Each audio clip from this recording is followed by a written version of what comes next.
स्वागत है आपका घटना चक्र इतिहास में। और जैसा कि हम डिस्कस कर रहे हैं मॉडर्न हिस्ट्री यानी कि आधुनिक भारत के प्रीवियस ईयर क्वेश्चंस को, जो कि यूपीपीसीएस और यूपीएससी में पूछे जा चुके हैं। डिफरेंट डिफरेंट चैप्टर से हम उनका चैप्टर वाइज कंपाइलेशन जो होता है उसी का इस वीडियो सीरीज में डिस्कस कर चुके हैं। और पहला चैप्टर जो हमने आधुनिक भारत का किया था वो था यूरोपियों का आगमन, और आज जो हम डिस्कस करने वाले हैं वो सेकंड चैप्टर है जिसका नाम है ईस्ट इंडिया कंपनी और बंगाल के नवाब। ठीक है ना। तो इस चैप्टर से जितने सारे क्वेश्चंस आए विभिन्न परीक्षाओं में संघ एवं राज्यों की, उनको हम डिस्कस करने वाले हैं। तो चलिए देखते हैं आज का पहला प्रश्न कौन सा होने वाला है। आज के पहले प्रश्न में आपको बताना है कि निम्नलिखित में से कौन सा एक मुगल सम्राट द्वारा नियुक्त बंगाल का अंतिम गवर्नर था। ठीक है ना। प्रश्न है मुगल सम्राट द्वारा नियुक्त बंगाल का अंतिम गवर्नर। अगर हम ऑप्शंस देखें, सरफराज खान, मुर्शीद कुली खान, अली वर्दी खान या फिर सुजाउद्दीन मोहम्मद खान। तो इस प्रश्न का जो उत्तर होने वाला है, उत्तर नंबर आपका हो जाएगा बी, यानी कि मुर्शीद कुली खान ऐसा सम्राट था जिसकी नियुक्ति बंगाल के अंतिम गवर्नर के रूप में करी गई थी। अगर हम एक्सप्लेनेशन देखें तो एक्सप्लेनेशन में आपसे बताया जा रहा है कि मुगल सम्राट फारूक सियर 1717 में मुर्शीद कुली खान को बंगाल का गवर्नर नियुक्त किया गया। ठीक है ना। किसने नियुक्त किया? फर्रुखसियर ने। कब? 1717 में। और किसको? मुर्शीद कुली खान को बंगाल का गवर्नर या फिर सूबेदार। और फिर कहा जा रहा है मुर्शीद कुली खान की मृत्यु के पश्चात उसका दामाद, ठीक है ना, मुर्शीद कुली का दामाद जिसका नाम था सुजाउद्दीन, वह बंगाल का सूबेदार बना, जिसके तत्कालीन मुगल सम्राट मोहम्मद शाह रंगीला द्वारा मान्यता प्राप्त करी गई। ठीक है। अंततः मुगल सम्राट द्वारा स्वतंत्र रूप से नियुक्त बंगाल का अंतिम गवर्नर बनाया गया मुर्शीद कुली खान को। ये था प्रश्न नंबर 1। अगर सेकंड प्रश्न देखें इस चैप्टर का, तो इसमें आपको बताना है कि निम्नलिखित में से कौन सा युद्ध था जिसने भारत में ब्रिटिश प्रभुत्व को प्रारंभ किया। अगर हम ऑप्शंस देखें, ए ऑप्शन में कहा जा रहा है बक्सर की लड़ाई, प्लासी की लड़ाई, मैसूर की तीसरी लड़ाई या फिर 1857 का स्वतंत्रता संग्राम। तो इस प्रश्न का जो उत्तर होने वाला है, उत्तर नंबर आपका हो जाएगा बी। ठीक है। यानी कि ब्रिटिश प्रभुत्व को प्रारंभ करने वाला जो था भारत में, वो लड़ाई हो जाएगी आपकी पलासी का युद्ध। ठीक है ना। अगर इस प्रश्न का हम एक्सप्लेनेशन देखें तो हमें बताया जा रहा है कि भारत में ब्रिटिश प्रभुत्व का जो प्रारंभ था वो पलासी के युद्ध से प्रारंभ हो गया था, या फिर वहीं से शुरुआत हुई इसकी। पलासी के युद्ध जो कि हुआ था जून 1757 ईस्वी में, रॉबर्ट क्लाइव के नेतृत्व में अंग्रेजों ने बंगाल के नवाब जिनका नाम था सिराजुद्दौला को पराजित कर दिया। ठीक है ना। क्लाइव ने पराजित किया किसे?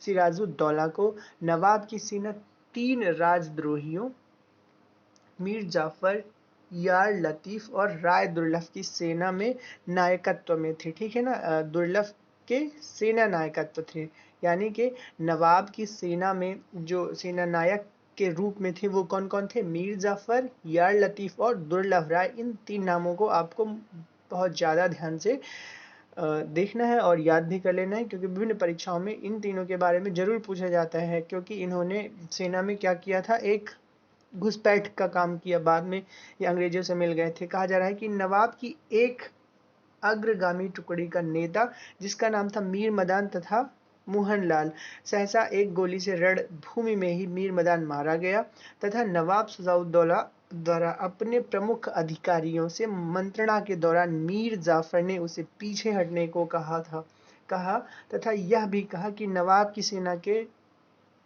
नेतृत्व सेना अध्यक्षों के हाथों में छोड़ युद्ध के क्षेत्र में चले जाना चाहिए। फिर सिराजुद्दौला वापस मुर्शिदाबाद लौट गया। यही उसकी हार का प्रमुख कारण बना। पलासी के युद्ध में अंग्रेजों के तात्कालिक सैनिक एवं वाणिज्यिक लाभ प्रदान किए अंग्रेजों को। इसने कृषि उत्पादन और दास्तकारियों के क्षेत्र में अग्रणी 3 राज्यों बिहार, बंगाल और उड़ीसा में राजनीतिक प्रभुत्व को स्थापित करने के लिए पृष्ठभूमि तैयार कर दी थी। चलिए प्रश्न नंबर 3 अगर देखें तो इस प्रश्न में आपसे पूछा जा रहा है कि सिराजुद्दौला लॉर्ड क्लाइव द्वारा परास्त हुआ किस युद्ध में, ठीक है ना। अगर ऑप्शंस देखें, ए ऑप्शन में कहा जा रहा है आपका पलासी के, बक्सर के, मुंगेर के या फिर वांडीवास के। तो इस प्रश्न का जो उत्तर होने वाला है वो उत्तर नंबर आपका हो जाएगा ए, सिराजुद्दौला लॉर्ड क्लाइव से पलासी के युद्ध में पराजित हुआ था।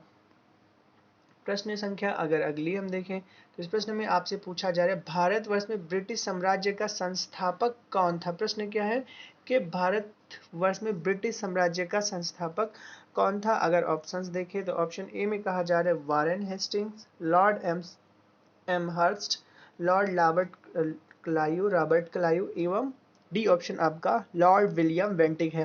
तो इस प्रश्न का जो एग्जैक्ट आंसर होने वाला है वो आंसर नंबर आपका सी हो जाएगा, यानी कि ब्रिटिश साम्राज्य का जो संस्थापक है भारत में वो हो जाएगा आपका लॉर्ड रॉबर्ट क्लाइव। अगला प्रश्न हम देखेंगे, अगर इस प्रश्न की एक्सप्लेनेशन देखें तो हमें यही बताया जा रहा है कि भारत में ब्रिटिश साम्राज्य का संस्थापक जो है वो कौन है, लॉर्ड रॉबर्ट क्लाइव, जिसने पलासी का युद्ध जो कि हुआ था 23 जून 1757 को में बंगाल के नवाब सिराजुद्दौला को पराजित कर भारत में पहली ब्रिटिश प्रभुत्व की नींव रखी थी। अगला प्रश्न हम देखेंगे, प्रश्न संख्या है आपकी 5 और इस प्रश्न में आपसे पूछा जा रहा है कि निम्नलिखित में से स्वर्ग से उत्पन्न सेना नायक किसे कहा जाता है। अगर हम ऑप्शंस देखें, ए में कहा जा रहा है अल्बुकर्क, बी ऑप्शन है रॉबर्ट क्लाइव, सी ऑप्शन है आपका फ्रांसिस डुप्ले एवं डी ऑप्शन है लॉर्ड कॉर्नवालिस। तो ये रहा क्वेश्चन। अगर इस प्रश्न का हम एक्सप्लेनेशन आंसर देखें तो आंसर नंबर बी हो जाएगा, यानी कि रॉबर्ट क्लाइव जो थे उन्हें ही सैनिक के रूप में राजनेता तथा विलियम पिट का यह कथन था कि वो स्वर्ग से उत्पन्न सेना नायक थे, ठीक है ना। तो इस प्रश्न का यानी कि स्वर्ग से उत्पन्न सेना नायक जो कहा जाता था वो किसे कहा जाता था, वो कहा जाता था रॉबर्ट क्लाइव को। अगला प्रश्न देखिए, प्रश्न संख्या है हमारी 6 और इस प्रश्न में हमसे पूछा जा रहा है कि पलासी का युद्ध मैदान कहाँ स्थित है। प्रश्न क्या है, प्रश्न है पलासी का युद्ध मैदान कहाँ स्थित है। अगर हम इस प्रश्न के ऑप्शंस देखें, ए में कहा जा रहा है बिहार, बी में कहा जा रहा है आंध्र प्रदेश, सी ऑप्शन है उड़ीसा एवं डी ऑप्शन है पश्चिम बंगाल। तो इस प्रश्न का जो उत्तर होने वाला है वो उत्तर हो जाएगा आपका डी, यानी कि पलासी युद्ध जो मैदान है वो स्थित है कहाँ पे, पश्चिम बंगाल में। अगर एक्सप्लेनेशन देखें तो यही कहा जा रहा है पलासी जो वर्तमान में जिसका नाम पलासी है, बंगाल राज्य के नदिया जिले में भागीरथी नदी के किनारे स्थित है। प्रश्न संख्या 7वीं में आपसे पूछा जा रहा है कि पलासी का युद्ध लड़ा गया था, यानी कि पलासी का युद्ध कहाँ लड़ा गया था। सॉरी, आपको डेट बतानी है, पलासी का युद्ध लड़ा गया था वह वर्ष कौन सा है। अगर ऑप्शंस देखें तो ए में कहा जा रहा है 1761, 1757, 1760 या फिर 1767। इस प्रश्न का जो उत्तर होने वाला है वो उत्तर नंबर आपका हो जाएगा बी, यानी कि पलासी का युद्ध जो लड़ा गया वो लड़ा गया आपका 1757 ईस्वी में। प्रश्न संख्या 8वीं अगर देखें तो 8वीं में आपसे पूछा जा रहा है कि निम्न में से किसने अपनी राजधानी मुर्शिदाबाद से मुंगेर स्थानांतरित कर ली थी। ऑप्शंस अगर हम देखें, प्रश्न में क्या पूछा गया कि किसने अपनी राजधानी मुर्शिदाबाद से मुंगेर स्थानांतरित करी। अगर इस प्रश्न का हम ऑप्शंस देखें तो अलीवर्दी खां, बी है सिराजुद्दौला, मीर जाफर या मीर कासिम। तो इस प्रश्न का जो उत्तर होने वाला है आपका वो उत्तर हो जाएगा मीर कासिम ने अपनी राजधानी मुर्शिदाबाद से मुंगेर स्थानांतरित करी थी। एक्सप्लेनेशन अगर देखें तो कहा जा रहा है मीर कासिम अपनी राजधानी मुंगेर से मुर्शिदाबाद ले गया, सॉरी मुर्शिदाबाद से मुंगेर ले गया, संभवतः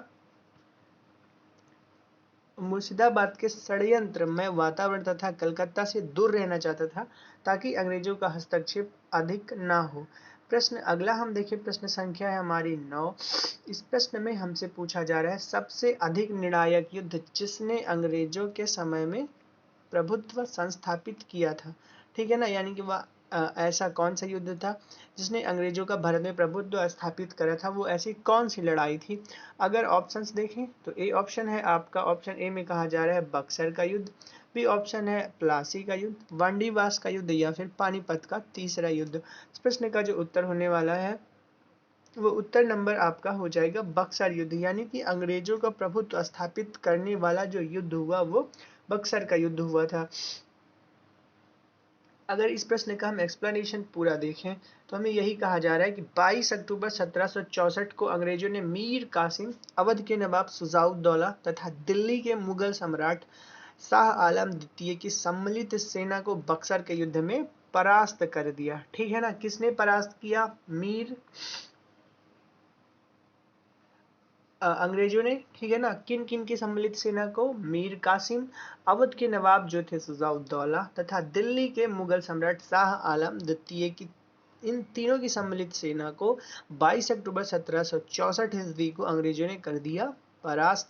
इस युद्ध में अंग्रेजों की कमान जो संभाल रहे थे उनका नाम था हेक्टर मुनरो, और इस युद्ध का जो परिणाम हुआ वो पलासी के निर्णयों पर इस युद्ध ने मुहर लगा दी। पलासी के युद्ध में ऐसा कहा जाता है कि यहाँ से अंग्रेजों का के विषय में यह कहा जाने लग गया कि ये भारत पे शासन करेंगे, लेकिन पूर्णतः ये सत्यापित हुआ कब से? सत्यापित हुआ आपका बक्सर के युद्ध से, जो कि था 22 अक्टूबर 1764 को। तो यही कहा जा रहा है कि पलासी के निर्णय पर यहाँ मुहर लगा दी। भारत में अब अंग्रेजों को चुनौती देने वाला कोई भी दूसरा नहीं था। इलाहाबाद तक का प्रदेश जो है वो अंग्रेजों के अधिकार में आ गया तथा दिल्ली का विजय मार्ग भी प्रशस्त यहीं से हो गया। बक्सर का युद्ध जो था वो भारतीय इतिहास में निर्णायक सिद्ध हुआ। तो अब कह रहे हैं कि पीई रॉबर्ट्स ने बक्सर के युद्ध के बारे में कहा है कि पलासी की अपेक्षा बक्सर को भारत में अंग्रेजी प्रभुत्व की जन्मभूमि माना जाना कहीं अधिक उपयुक्त होगा। यदि बक्सर के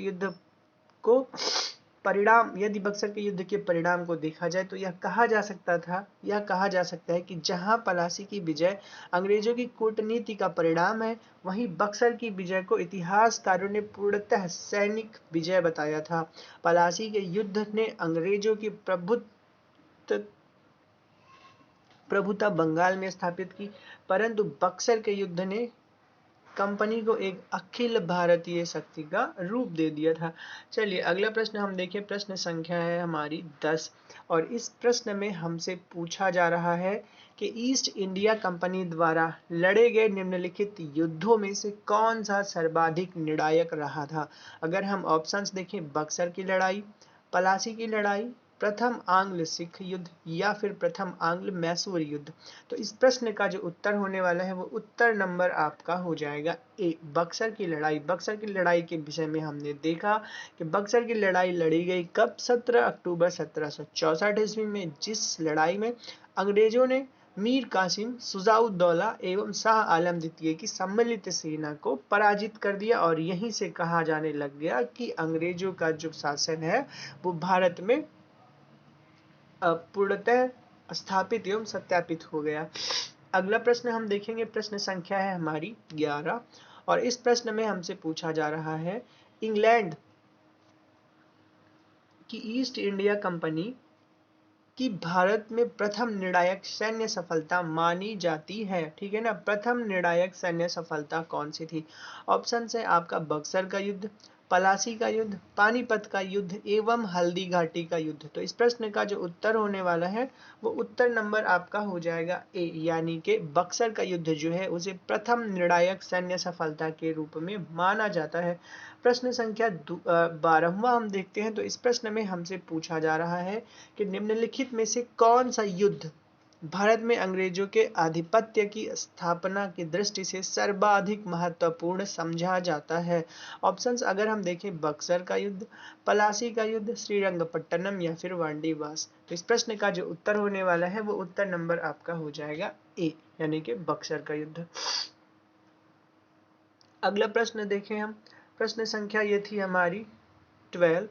अब अगर अगला प्रश्न देखें तो कुछ पेज छूट गए हैं, इसमें सीधे 12वें प्रश्न के बाद आपका 30 नंबर प्रश्न इधर है। तो इस प्रश्न में आपसे पूछा जा रहा है कि बक्सर के युद्ध के समय दिल्ली का शासक कौन था। ऑप्शंस है आपके औरंगजेब, शाह आलम प्रथम, बहादुर शाह जफर तथा शाह आलम द्वितीय। तो इस प्रश्न का जो उत्तर होने वाला है वो उत्तर नंबर आपका डी हो जाएगा, यानी कि इस प्रश्न का जो उत्तर होगा, अंग्रेजों ने 3 राजाओं की सम्मिलित सेनाओं को पराजित किया था, जिसमें अवध के नवाब शुजाउद्दौला थे, दिल्ली के जो सिंहासन पर विराजमान थे वो थे शाह आलम द्वितीय। ठीक है ना। चलिए अगला प्रश्न अगर हम देखें, प्रश्न संख्या हमारी 14, और इस प्रश्न में हमसे पूछा जा रहा है कि बक्सर की लड़ाई के समय बंगाल का नवाब कौन था। ऑप्शंस हैं आपके, ए ऑप्शन में कहा जा रहा है सिराजुद्दौला, मीर जाफर, मीर कासिम, या फिर नजमुद्दौला। तो इस प्रश्न का जो उत्तर होने वाला है वो बंगाल के नवाब कौन थे, मीर जाफर, ठीक। और अवध के नवाब थे सुजाउद्दौला, एवं इनके अलावा शाह आलम द्वितीय जो थे वो दिल्ली की राजगद्दी पे स्थित थे। इन्हीं तीनों राजाओं को मिला के एक त्रिकोण बना जिस जो कि पराजित हो गया अंग्रेजों से 1764 ईस्वी में। प्रश्न संख्या है आपकी 15। इस प्रश्न में आपको बताना है कि निम्नलिखित में से जिस शासक ने, ठीक है ना, प्रश्न क्या है, निम्नलिखित में से जिस एक शासक ने ईस्ट इंडिया कंपनी को दीवानी प्रदान की थी वह था। ऑप्शंस आपके फर्रुख सियर, शाह आलम प्रथम, शाह आलम द्वितीय, या फिर सुजाउद्दौला। तो इस प्रश्न का जो उत्तर होने वाला है वो उत्तर नंबर आपका हो जाएगा शाह आलम द्वितीय। ऐसा राजा था जिसने अंग्रेजों को ईस्ट इंडिया कंपनी को दीवानी प्राप्त करी थी। अगर एक्सप्लेनेशन देखें तो हमें बताया जा रहा है कि इलाहाबाद की द्वितीय संधि जो कि हुई थी अगस्त 1765 ईस्वी के अनुसार शाह आलम को अंग्रेजी संरक्षण में ले लिया गया तथा उसे इलाहाबाद में रखा गया। इलाहाबाद का कड़ा क्षेत्र जो था वो नवाब ने छोड़ दिया तथा शाह आलम को ये मिला। 12 अगस्त 1765 ईस्वी में अपने फरमान द्वारा मुगल बादशाह शाह आलम द्वितीय ने अंग्रेजों को बंगाल, बिहार तथा उड़ीसा की दीवानी अस्थायी रूप से दे दी। कब दी? 12 अगस्त 1765 ईस्वी में अपने फरमान द्वारा किसने? मुगल बादशाह शाह आलम द्वितीय ने, ठीक है ना। फिर कह रहे हैं कि बदले में कंपनी द्वारा सम्राट को 26 लाख रुपए दिए जाने थे तथा निजामत व्यय के लिए कंपनी को 53 लाख रुपए देना था। इस समय Robert Clive east India company का बंगाल का गवर्नर था और कह रहे हैं कि शाह आलम द्वितीय का संपूर्ण जीवन जो था आपदाओं से ही ग्रस्त था। सन 1788 में शाह आलम द्वितीय को अंधा कर दिया गया। शाह आलम द्वितीय के समय में 1803 में दिल्ली पर अंग्रेजों ने अधिकार भी कर लिया। और इसके अतिरिक्त कह रहे हैं कि शाह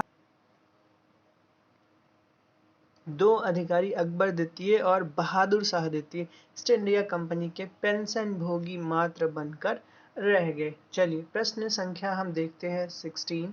इस प्रश्न में आपको बताना है कि 1765 ईस्वी में ईस्ट इंडिया कंपनी को बंगाल की दीवानी किसने प्रदान करी। ऑप्शंस अगर हम देखें, ए ऑप्शन में कहा जा रहा है बंगाल के नवाब ने, बी ऑप्शन है बंगाल मुगल सम्राट ने, सी ऑप्शन है इंग्लैंड के शासक ने, थर्ड डी ऑप्शन है अफगान के राजा ने। तो इस प्रश्न का जो उत्तर होने वाला है वो उत्तर नंबर आपका हो जाएगा बी, यानी कि मुगल सम्राट ने सन 1765 ईस्वी में ईस्ट इंडिया कंपनी को बंगाल की दीवानी प्रदान करी थी। चलिए अगला प्रश्न देखते हैं, प्रश्न संख्या 17। इस प्रश्न में आपसे पूछा जा रहा है कि किस गवर्नर के कार्यकाल में ईस्ट इंडिया कंपनी को शहंशाह शाह आलम द्वारा बंगाल, बिहार तथा उड़ीसा की दीवानी दी गई थी। ठीक है ना। प्रश्न फिर से एक बार देख लें, किस के कार्यकाल में ईस्ट इंडिया कंपनी को शहंशाह शाह आलम द्वारा बंगाल, बिहार और उड़ीसा की दीवानी प्रदान करी गई। तो इस प्रश्न का जो उत्तर होने वाला है वो उत्तर नंबर आपका हो जाएगा ए, लॉर्ड क्लाइव। तो अगला प्रश्न हम देखें, प्रश्न संख्या हमारी 18। इस प्रश्न में हमें बताना है सम्राट शाह आलम द्वितीय ने ईस्ट इंडिया कंपनी को बंगाल, बिहार तथा उड़ीसा की दीवानी प्रदान करी। आपको बताना है वो डेट कब प्रदान करी बंगाल, बिहार, उड़ीसा की दीवानी। अगर हम ऑप्शंस देखें तो ए ऑप्शन में आपसे पूछा जा रहा है कि 12 अगस्त सन 1765 ईस्वी को, 18 अगस्त 1765 ईस्वी को, 29 अगस्त 1765 या फिर 21 अगस्त 1765। प्रश्न में आपको स्पेसिफिकली ईयर ही नहीं पूछा गया है बल्कि आपको वो डेट भी बतानी है। तो वो डेट है आपकी 12 अगस्त 1765 ईस्वी को बंगाल, बिहार एवं उड़ीसा के दीवानी शाह आलम द्वितीय ने ईस्ट इंडिया कंपनी को प्रदान करी थी। अगला प्रश्न है प्रश्न संख्या 19। इस प्रश्न में आपको बताना है इलाहाबाद की संधि के बाद रॉबर्ट क्लाइव ने मुर्शिदाबाद का उप दीवान किसे बनाया था। ऑप्शन है आपके मोहम्मद रजा खान को, सिताब रॉय को, दुर्लभ रॉय को या फिर सैयद गुलाम हुसैन को। इस प्रश्न का जो उत्तर होने वाला है वो उत्तर नंबर आपका हो जाएगा ए, मोहम्मद रजा खान को। इलाहाबाद की संधि के बाद रॉबर्ट क्लाइव ने मुर्शिदाबाद का उप दीवान घोषित कर दिया था। अगर इस प्रश्न का एक्सप्लेनेशन देखें तो हमें बताया जा रहा है कि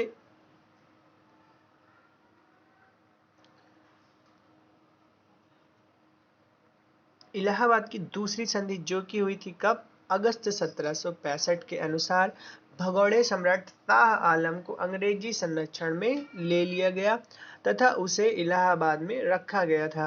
शाह आलम ने 12 अगस्त के फरमान द्वारा कंपनी को बंगाल, बिहार एवं उड़ीसा की दीवानी स्थायी रूप से दे दी थी, जिसके बदले में कंपनी को सम्राट को 26 लाख रुपए प्रदान किए, 26 लाख रुपए तथा निजामत के व्यय के लिए 53 लाख रुपए देने थे।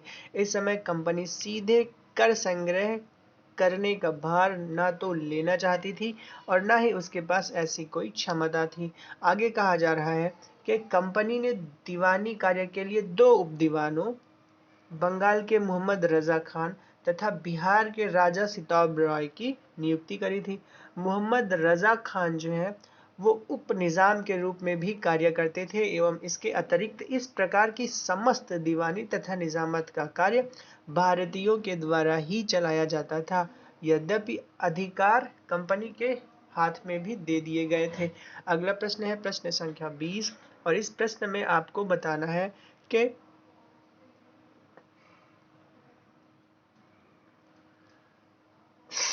1765 ईस्वी में दीवानी प्रदान किए जाने के बाद ब्रिटिश सबसे पहले निम्नलिखित में से किस पर्वतीय जनजाति के संपर्क में आई। अगर ऑप्शंस देखें, ए में कहा जा रहा है गारो, बी है खासी, सी कुकी तथा डी आपकी है टिपरा। तो इस प्रश्न का जो उत्तर होने वाला है तो उत्तर नंबर आपका हो जाएगा खासी जनजाति के संपर्क में दीवानी प्रदान करने के बाद ब्रिटिश संपर्क में आए थे। चलिए एक्सप्लेनेशन अगर इस प्रश्न का हम देखेंगे तो इस प्रश्न के एक्सप्लेनेशन में हमें दिख जाएगा बंगाल की दीवानी प्राप्त करने के पश्चात 1765 ईस्वी में सिलहट आए। ठीक है ना, बंगाल की दीवानी प्राप्त करने के बाद जो ब्रिटिश थे वो 1765 ईस्वी में सिलहट आए। खासी जनजाति के लोग जो थे वो चावल, नमक तथा सूखी मछलियों के बदले में रेशम, सूती के सामान, लोहा, मोम, मधु तथा सींग का व्यापार करने हेतु सिलहट की सीमा पर पांडुआ में आते थे। खासी पर्वतों में पाए जाने वाले चूना पत्थर का उपयोग तब बंगाल में चूना पत्थर की मांग की आपूर्ति हेतु किया जाता था। कुछ समय पश्चात ईस्ट इंडिया कंपनी के ब्रिटिश अधिकारी चूना पत्थर का व्यापार करने लगे, जिससे वे खासी जनजातियों के संपर्क में आए थे। प्रश्न संख्या है आपकी 21 और इस प्रश्न में आपसे पूछा जा रहा है कि 18वें शतक में भारत में लड़े गए युद्धों का निम्नलिखित में से सही कालानुक्रम कौन सा है। अगर ऑप्शन ए देखें तो इसमें कहा जा रहा है वांडीवास युद्ध, बक्सर युद्ध, अंबर युद्ध तथा पलासी का युद्ध, या फिर अंबर, पलासी, वांडीवास, बक्सर। इसमें आपको सीक्वेंस अरेंज करने हैं। सी ऑप्शन वांडीवास, पलासी, अंबर, बक्सर। डी ऑप्शन है आपका अंबर, वांडीवास,